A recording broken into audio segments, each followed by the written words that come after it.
Дарга эрхэм гишүүтэй Монгол Улсын их хурлаас Монголын үндэсний олон нийтийн радио телевизийн үндэсний зөвлөлд нэр дэвшүүлэн ажиллаж байсан Сүхбаатарын алтан цэцэг, Ванжлын Баттэрдэн, Доржсүрэнгийн Батцүх нарын бүрийн эрхийн хугацаанд уус хур болсонтой холбогдуулан олон нийтийн радио телевизийн тухай хуулийн 21-р зүйлийг үндэслэн төрийн байгуулалтын байнгын ороо 2025 оны 4-р сарын 23-ны өдрийн 5-р тогтоолоор олон нийтийн радио телевизийн үндэсний зөвлөлийн гишүүнд нэр дэвшигчийг бүртгэж холбогдох материалыг хүлээн авахар сонгол шалгаруулалтын зарыг парламент цэгийн эмээн болон бусад олон нийтийн захим хуудасд байршуулсан. Уг сонгол шалгаруулалтын дагуу байнгын ороонд 19 төрийн бус байгууллагаас нэр дэвшүүлж материал ирүүлсэн.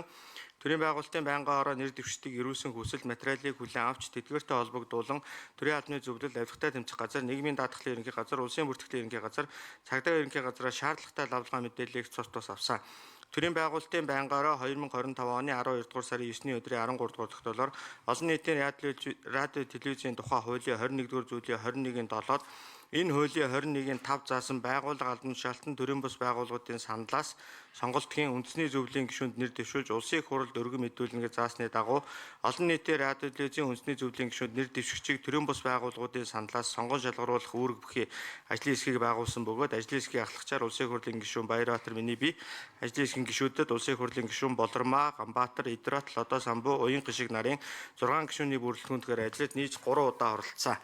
2025 оны 12-р сарын 22-ны өдрийн хуралдаанаар ажлын хэсгийн гишүүд олон нийтийн радио телевизийн үндэсний зөвлөлийн гишүүд нэр дэвшигчийг төрийн бус байгууллагуудын саналаас сонгон шалгаруулж үйл ажиллагааг холбогд хууль тогтоомж нийцүүлэн ил тод шударга зохион байгуулах зорилгоор ажлын хэсгийн ажиллах төр журмыг боловсруулж мөрдөн ажиллах саналыг гаргасан. Тус ажлын хэсгийн байгуулах төр журмд олон нийтийн радио телевизийн тухай хуулийн төрийн байгуулалтын байнгын орооны 2022 оны 16 дугаар тогтоолын 2 дугаар асуудлаар батлагдсан маягтын хүрээнд төрийн бус байгууллагаас санал болгосон нэр дэвшигчийн дэлгэрэнгүй мэдээлэл томилогдсон тохиолдолд хэрэгжүүлэх үйл ажиллагаа нэр дэвшүүлэх үндэслэл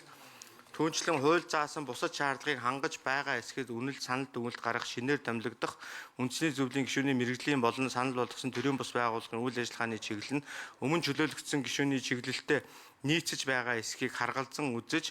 сонгон шалгаруулалтыг явуулах шаардлага хангасан бүх нэр дэвшигчийг улсын их хурлын гишүүдийн сонгох эрхийг хангах зорилгоор төрийн байгуулалтын байнгын ороонд санал болгож нэр дэвшигчийг сонсголт оруулахаар тусгасан. Дээрх саналыг тусгасан ажлын хэсгийн ажиллах төр журмыг 2026 оны 4-р сарын 7-ны өдрийн хуралдаанаар батлсан болно. Ажлын хэсэг 2026 оны 4 сарын 21-ний өдрийн хуралдаанаар олон нийтийн радио телевизийн үндэсний зөвлөлийн гишүүнд нэр дэвшүүлж ирүүлсэн 19 төрийн бус байгууллагын нэр дэвшигчийн баримтыг материалыг хилцсэн олон нийтийн радио телевизийн тухай хууль болон ажлын хэсгийн ажиллах төр журмын шаардлагыг хангаж байгаа эсхийг харгалзан үзэж сонгон шалгаруулалтыг явууллаа. Сонгон шалгаруулалтанд нийт 19 нэр дэвшигчээс 10 нэр дэвшигч нь олон нийтийн радио телевизийн тухай хуулийн 21-р зүйл болон холбогдох хууль журмын шаардлагыг хангаагүй үндслээр хасаж үлдсэн ерд 9 нэр дэвшигчийг шаардлага хангасан гэж дүгнсэн болно. Иймд дээрх шаардлагыг хангасан 9 нэр дэвшигчийг улсын хурлын гишүүдийн сонгох эрхийг хангах үүднээс төрийн байгуулалтын байнгын ороонд түргүүлж нэр дэвшигчийн сонсголт оролцуулах нь зүйтэй гэж үзлээ. Та бүхэнд эдгээр нэр дэвшигчийн талаарх мэдээллийг тараасан болно. Хэлсэн шийдвэрлэж өгөхийг та бүхнээс хүсье. За ажлын хэсгийн санал дүгнэлттэй